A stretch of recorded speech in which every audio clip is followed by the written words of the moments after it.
Good morning, good afternoon, and good evening, everybody. Thank you for tuning in to another Supatease video. And in today's video, I'm going to be giving you a rundown, some play-by-play of my elemental shaman and what it is I am doing in order to absolutely farm my opponents. Because surprisingly, in my most recent play session, elemental shaman felt really good and really fun at the same time. I didn't think that was going to happen for the specialization at this point, but I had an absolute blast with it, so I wanted to share some of my experience with it. I've got a lobby here with multiple melee DPS, which is a typical challenging lobby for a singular ranged DPS, so I wanted to show you what it's capable of, even into the harshest of conditions. So in this first game, we're playing with a rogue, so we want to sit back, let him sap, then move forward, get our Flame Shock, pop Ascendance, NS Stormkeeper, load it all up, and fire out Lightning Bolts, 3 of them in a row, and Lava Bursts to generate Maelstrom that we can then dump into Earth Shocks, which is going to enable us a massive opener. You can see we peaked almost 85,000 DPS just right off the rip with that.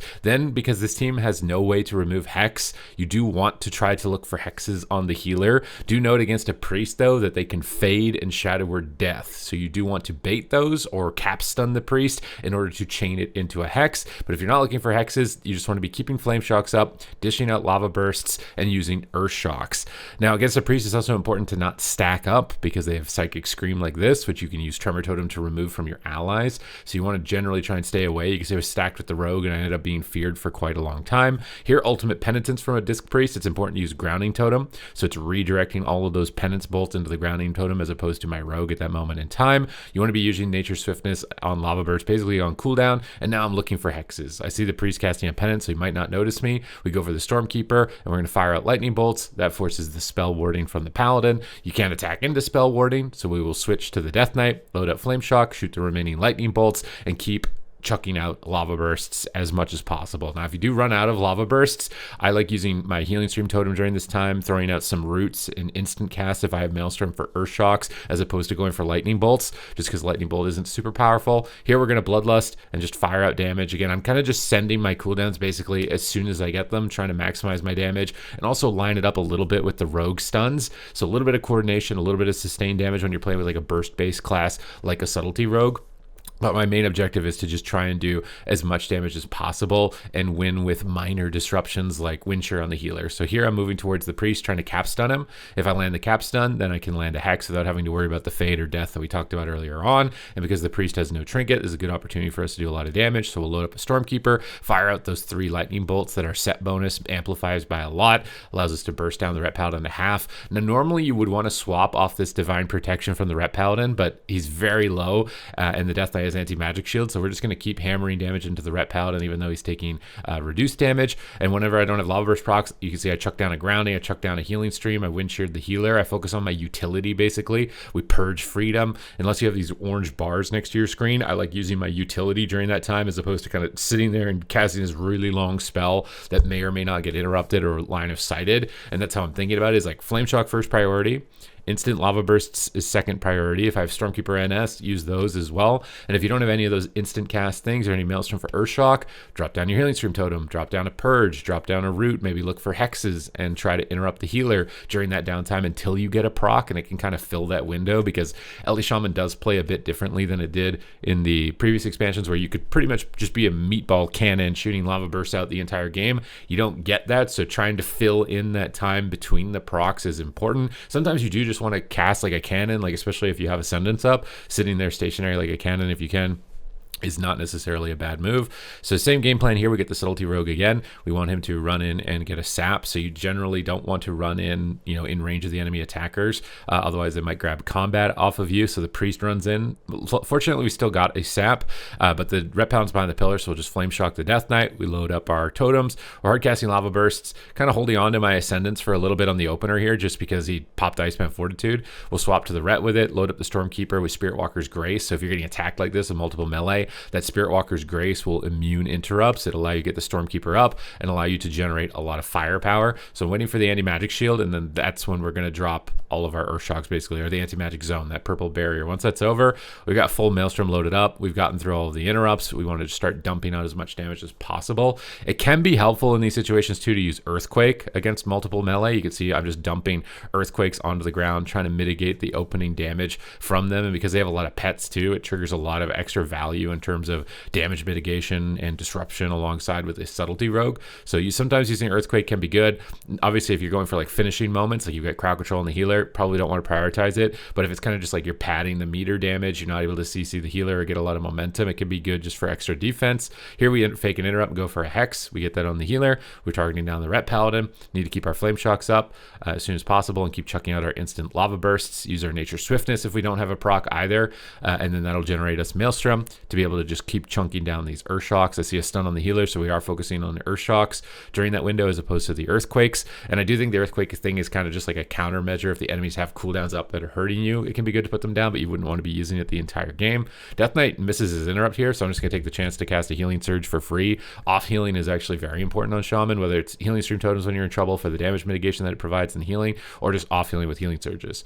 Now, I do notice my rogue start to make some maneuvers, and I think he starts to ping that he wants to swap onto the healer, and it can be good, especially against these disciplined priests that are pretty common towards the low and mid ratings of the ladder. Even the high rating ladder is to swap to the healer, especially if they're playing Void Weaver, so you can stun lock them, burst them very easily, and they don't recover so rapidly from those swaps. So we set up a swap. I've loaded my Stormkeeper. We get Flame Shocks. We use Earth Shocks until we have Flame Shock. You don't want to Lava Burst into a non-Flame Shock target, and we'll just kind of reload our dots. Now we're focused on getting these swaps to the healer, and I think it's going to be a lot more effective than letting the Disciplined Priest basically free cast in the back. The two strategies typically against a Void Weaver is you line of sight them and pull their team in around the corner. Now I'm using Earth Shocks though and disrupting a little bit on them and trying to swap to the Priest at the same time. But normally with Disc Priest, either you attack them, run them down, and kick them a lot and stun them so they can't get their whole rotation off to do more damage than your DPS, or you line of sight them so that they can't get their atonement healing, and you force the melee attackers off of yourself that way. Now it is a bit reckless to do this healer strategy, so we're going to use Astral Shift to reduce damage while we're making our push. We've also used it because the Ret Paladin activated Avenging Wrath. So Avenging Wrath, Astral Shift, always a good lineup, but you want to pay attention if your healers use something on you, if they're crowd controlled or not as well, to determine that. We go for Spirit Walker Stormkeeper because we're getting trained, but we need to get those lightning bolts off. It's going to be very important to finishing the match. We blind him low health, we Windshear's Penance, and we can disrupt his casts enough to be able to put him into the dirt there in those final moments. So risk versus reward, it seems reckless, but a lot of the times against these disciplined priests, you kind of have to just zug them down. Otherwise, you're going to notice looking at the damage meter, like, my God, they're damaging everybody, and it feels like no one's taking any damage. It's a very niche strategy that can be executed if you've got a melee DPS that has a lot of lockdown, like stuns and silences and interrupts and things like that. If you don't, it's a bit harder to be able to attack them, like with multiple casters. But in this scenario, right, since I'm a ranged DPS and a melee, it can be nice. Also, by attacking the healer when you're playing ranged melee against double melee, it means that your melee on your team isn't stacking with you taking free cleave damage. They can be off and away, and they don't have to worry about getting swapped to it. So it's a pretty good strategy, honestly, against a double melee cleave to attack the healer, because you get the defensive value and the offensive value. Now the rogue is on the other team, so you do actually kind of want to run in. It's a mistake for me to be kind of running off on the side here. You normally do want to be running in against a rogue and getting combat as soon as possible against them. I don't know why I was waiting so long. Now Cap Totem out of Blinding Sleep can be a really good combo. I didn't get it right here on this opener, but I would recommend it when you play with the Death Knight. Death Knights with Death Grip usually very early, and Blinding Sleep multiple targets. You can put a Cap Totem now, which I've gotten, and kind of hit the whole team. Ultimate Penitence, I saw an interrupt come through, so we'll hex him on it. Again, you really, when there's hexes to be secured, you do want to be looking for them. It's a very powerful crowd control, and if you line it up with Ascendants like we have in the opener here, we're going to blast out all of our lightning bolts, generate Maelstrom to be able to dump down as much Earth Shock damage as possible after it. But I would say, actually, in this position, I made a mistake. You want to get rid of these Lava Surge procs as like a priority if you're not Maelstrom capped, just because they don't come very often. So if me sitting on that Lava Surge proc, I probably could have gotten another one, and I would have gotten 2 Lava Bursts. So trying to min-max and squeeze out as many Lava Burst procs as possible is very important. I see the priest kind of snared over here, so we'll use Earth Elemental stun hex, so we can Cap Totem stun hex, or we can summon an Earth Elemental with the priest targeted. It'll run to him, stun him, and then hex him off that. Don't have to deal with Fade, don't have to deal with Death. It's almost like a Deep Freeze Sheep, but we can only do it every 3 minutes basically. But it's important to know that you do have that utility available to you for crowd control, and then we'll just go back to doing as much DPS, drop a Cap Totem here down to the DPS, move it over, he bubbles it, we can just swap to the rogue. We Mass Dispel the bubble, toss down a couple earthquakes here. Again, we don't have CC on the healer. I know they've got damage coming up soon, so I'm kind of preemptively putting these earthquakes on the ground. It's like a very minor thing, and I'm not prioritizing it a huge amount. But if it did get like a stun during a cheap shot, that one global loss can often save you in like a burst moment if it's like really dire straits moment. We want to stay near the priest here to try and wind shear him because we have so much pressure on the paladin and the rogue. We end up just dunking on him with damage and taking him out here in round number 3. So with this discipline priest, you know, we could have swapped healer. Maybe we should have. I honestly probably should have inspected their talents. It's really important to identify if they're playing Oracle or if they're playing Void Weaver, because those are very distinct differences in terms of what you're going to get away with as far as strategy. So next time that I'm going to play, I'm definitely going to be doing that, inspecting them, which is another reason why I do recommend you do this with your own gameplay as well, is record it, look back at it. I know it's probably going to be cringe. You'll be like, oh my God, I screwed up here, and I made these mistakes, But the fact that you're looking at it means that you can identify it and fix it in the future. If you just leave it in the fog, it never gets repaired and it multiplies and it gets worse. So it can be a really good idea to go back into your own gameplay and see what's going on and figure out if there's something that might give you an edge. And this is one of those things where, for myself, is to just inspect the priests, see if they're playing Void Weaver. Here we ran in right away and we grabbed combat, but they still got a sap on the priest. Now this is Shadow Blades, but I pre-cap totemed myself. So I put a cap totem right on myself as soon as I saw the sap. So if the rogue opens, he's going to get stunned by the cap totem. That's going to slow down the opener. I kicked Shadow there on Mind Blast, so I go for Hex. When you kick Shadow, they can't death and they can't fade. So I wanted to go for that, but we got interrupted. They stop it. And you can see I used Astral Shift. I saw Blades. I saw Avenging Wrath. It's overlap with Paint Sub. It's kind of a solo shuffle moment, but I'd rather trade those cooldowns than get absolutely one shot, which will happen with those cooldowns lined up together from a Ret Paladin and a Subtlety Rogue.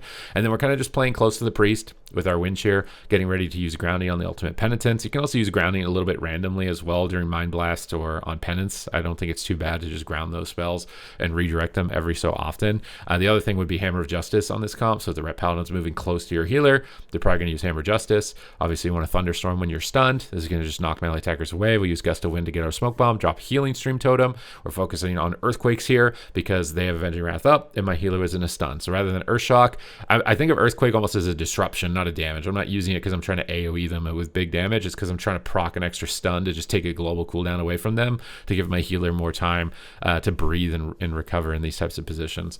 We got a capstone on the priest there with the Death Grip. We go for Hex. It looks like he deathed it. Ultimate Penitence. Could have a wind sheared it here, and honestly I should have. And I should put grounding down. So grounding down on the next global here for Ultimate Penitence, redirecting those bolts. Ultimate Penitence for sure grounding. Hammer of Justice, you can try. It's tough, but you can try depending on the position of your healer and you see it coming or not. Right here, they overlapped Kidney Shot. We get knocked. We're in a weird spot here where we can't really Thunderstorm effectively. You want to be careful about posting yourself like near any walls or anything like that because melee will use those walls to not get knocked during the stuns. So you do kind of want to be on like a hill or out in the open or positioned in a way that you'll be able to avoid damage. We're kind of getting swarmed here.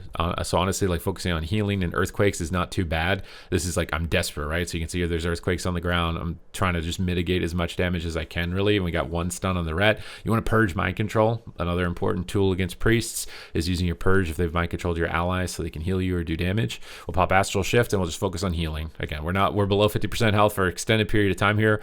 Priests do struggle at recovering. And then once we kind of held on with wall, I'm trying to get damage, but it's Shadow Blades on the rogue and it's wings. So those two together are scary. We'll drop Healing Stream Totem and try and just focus on defense, but it's gonna be super tough. Go for casted heals, try and fake interrupts. Unable to. Fortunately though, if you get kicked on heals, you can continue to do damage. So if I did survive here, it would have been awesome. Would have been able to continue going.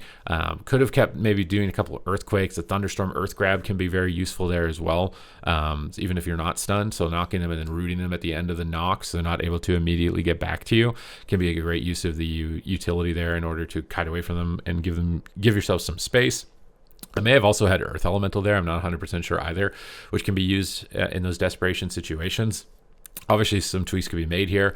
I've logged on. I've been 2400 on LE Shaman multiple seasons, but I haven't been on it in recent times. But I had a lot of fun with it. Felt like I was playing pretty decent with it. Wanted to give you guys my point of view and concepts for what I'm thinking about, what I'm playing here, in order to take it away for yourself. I know that this type of content has helped a lot of other people climb their rating, so I just thought it would be helpful to you guys. If you do enjoy it, make sure to hit the thumbs up button and the subscribe button as well. Support is greatly appreciated. Now we got a Ret Paladin on our team. It's a Death Knight Rogue. We want to grab combat, so here's the Rogue. rogue, he opens. I tried to get combat with the root, but I honestly could have done a pre-cap like I just did in the previous game for the opener. We get Flame Shock up on the Death Knight. We're blinded. Openers are kind of, you don't want to just like send everything right away against rogues and DKs because they usually just stun and grip blind you almost immediately. You want to wait till that's gone and then pop all your cooldowns, and that forces Cloak of Shadows almost immediately from the rogue and Anti-Magic Zone from the Death Knight, which is good responses from them. That's how you want to be exchanging those cooldowns. It's kind of just like a mechanical trade that you want to be making and acknowledging. I see their priest sneaking in here on the left, so you do want to try and Tremor. So I'm trying to put Tremor down preemptively,